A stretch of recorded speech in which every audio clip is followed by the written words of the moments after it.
Game 1 of the playoffs, the Fever had nearly 2 million viewers tuning in, while all the other games had around 400,000. Even the WNBA Countdown, which was aired before the Indiana Fever game, had more viewers than 2 of the series. The league versus Caitlin Clark, and that is just absolutely false. It is unfair to the women that have been there building this league to this moment so that Caitlin Clark's popularity could take it to the next level. Caitlin Clark will not play league basketball for a staggering 23 days, whilst viewership is already taking a hit after Caitlin lost in the playoffs. And it looks like we're not going to be seeing Caitlin Clark play basketball again for another 200 days. An ESPN reporter said at the end of the Indiana Fever Connecticut Sun Game 2 that Caitlin Clark almost definitely will not be playing basketball this offseason. So no overseas and no 3-on-3 unrivaled league. Experts and fans are officially done with WNBA stating that they will not be watching, but let's take a look at how exactly Caitlin has impacted the WNBA this year. This will blow your mind. Before the 2023 season, the WNBA had grown by 40% viewership from 2022 to 2023. But with Caitlin Clark's arrival, it's grown by 400% viewership. What that means is if the WNBA were continue to grow at the rate it grew from 22 to 23, it would take until 2028 to do what Caitlin Clark did this year. Believe it or not, but Caitlin's announcement was a shock to fans, but now analysts like Molly Karam and Monica Minut on ESPN are going to find out who the real face of the WNBA is, with K gone. Attendance will be an all-time low for the season. I wonder if Caitlin, in every post-game press conference, she came out and talked about the kind of hateful comments that she was getting. If she came out and told everybody the reason why she has personal security that goes with her every single place, it's a lot. And so it's not just Caitlin Clark fans or Indiana Fever fans. It is not all going in one direction. Caitlin Clark, the Iowa superstar, has officially wrapped up her inaugural season in the WNBA, and it's clear that her presence in the league has been nothing short of transformative. The rookie phenom, known for her deep range shooting and playmaking ability, captivated fans throughout the season, driving record-breaking viewership and attendance numbers wherever she played. Unfortunately, Clark's rookie campaign came to an end after a tough playoff loss to the Connecticut Sun, cutting short what many hoped would be a deeper postseason run. Her impact on the league cannot be overstated. This season, she was the driving force behind the Fever's league, leading attendance numbers both at home and on the road. This kid's on the wrong team. She's got the wrong skill set to handle the physicality of that league. And she's a rookie, targeted by society, targeted by her looks, targeted by her reputation, targeted by the disrespect that they've shown to the WNBA. She said, no, they're expecting this rookie class to be perfect. This rookie class isn't even one of the best rookie classes in the last 10 years. Whenever Clark was on, the court arenas were packed with eager fans, some traveling across the country just to witness her shoot from deep, deliver pinpoint assists, and showcase her electrifying basketball IQ. Her performances were nothing short of magnetic, pulling in crowds and boosting the Fever's national visibility. As a result, the Fever experienced a dramatic rise in popularity, becoming one of the most watched teams in the WNBA. However, with Clark no longer in the playoffs, the WNBA are cooked. The Caitlin Clark effect is definitely real. I mean, we can all see that. However, experiencing it in person is totally different. I was at the Fever and Indiana game last night, and the amount of 22s that I saw on the way to the arena and inside the Capital One Arena might as well have just been a home game for Caitlin Clark. Not Indiana, Caitlin Clark. The thing is, that didn't surprise me. But what did surprise me was how packed the game was. And it's not just Fever fans who are feeling the void. The WNBA as a whole is already seeing a noticeable drop in viewership, with Caitlin Clark no longer in the playoffs. Weekend matchups, which traditionally attract some of the highest viewership numbers of the season, are projected to take a significant dip. Without Clark's presence on the national stage, fans weren't just tuning in to see their favorite teams, they were tuning in to watch Clark, whose electrifying performances turned her into must-see TV. Caitlin Clark has transcended her role as just a team player. She has become a superstar whose influence extends far beyond the Fever her absence from the playoffs is a loss not only for her team, but for the entire WNBA, as her gravitational pull was a major driving force behind the league's growing audience.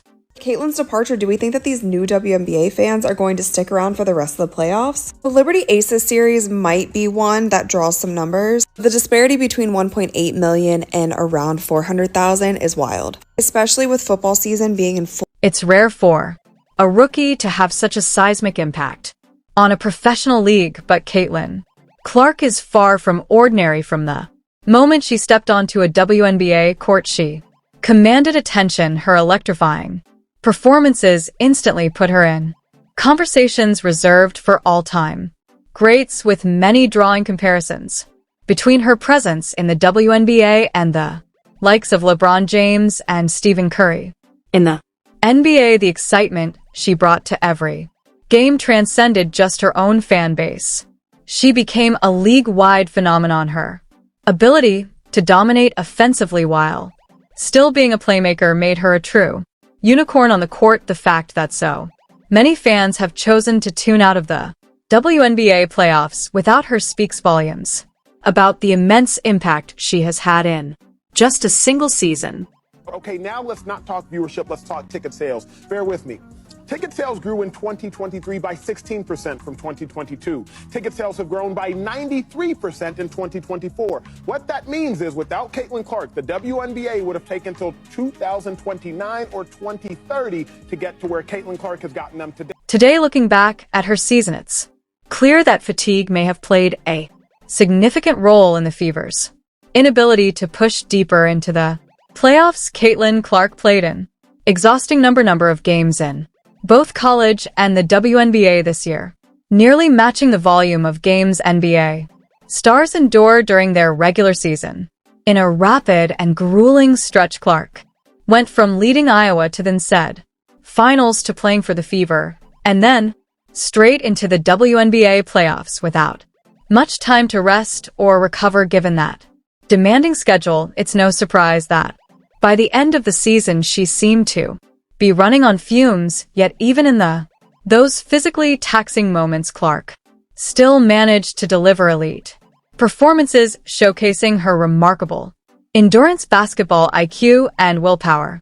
Caitlin Clark left everything on the floor facing off against the Sun. Clark delivered one of her signature performances, scoring 25 points, dishing out 9 assists, and bringing her trademark fire and intensity to the court. Despite her heroic efforts, it wasn't enough to keep the Fever's playoff hopes alive. Clark didn't shy away from the moment, trying to carry her team on her back in crucial stretches of the game. However, as brilliant as Clark is, basketball is a team sport, and the Fever's inability to provide consistent support on both ends of the floor ultimately sealed their fate. With Caitlin comes millions and millions and millions of more eyeballs. And with those millions and millions and millions of more eyeballs, unfortunately, is going to come some people who are not nice. Fouls became an unfortunate part of the storyline in Caitlin Clark's final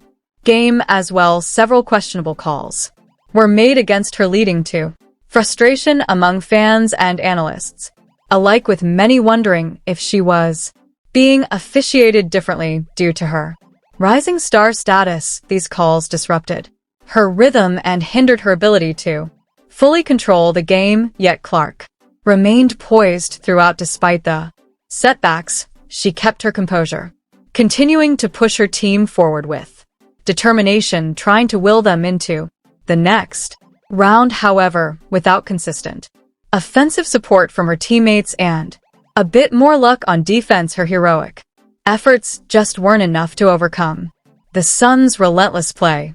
A lot of things that this group accomplished that, a lot of people probably didn't think was possible, one, to start the season, and two, after the start we had to the season. So, it'll definitely be probably a little weird for me over the course of the first couple of weeks, and then I'm sure I'll get bored and pick up a basketball again. So, as of now, Caitlin Clark has made the decision to take a well-deserved break. There's been no indication of her joining a European team for the off-season or participating in 3 versus 3 competitions instead. She's opting to recharge and recover after a demanding season both mentally and physically, while many players take the off-season to hone their skills overseas or in smaller tournaments. Clark is stepping back to prioritize her health and rest, given that she logged nearly as many games as an NBA star this season, all while shouldering the immense pressure of being a franchise player in her rookie year. The decision makes sense. Clark faced not only the physical toll of a long season, but also the emotional and mental pressure of leading her team and being in the national spotlight. Her influence on the league is undeniable, and her meteoric rise to stardom has drawn a wave of new fans to women's basketball. However, without Clark in the mix, the league is already facing a noticeable decline in engagement. It's not just the diehard Fever fans stepping away for the time being. The WNBA as a whole is losing viewers who had specifically tuned in to witness the breakout star in action. Clark's exciting style of play and magnetic personality brought a level of attention to the WNBA that it hasn't seen in years. The league, which has long been searching for the face of women's basketball, found that in Caitlin Clark. As of now, Caitlin Clark has made the decision to take a well-deserved break.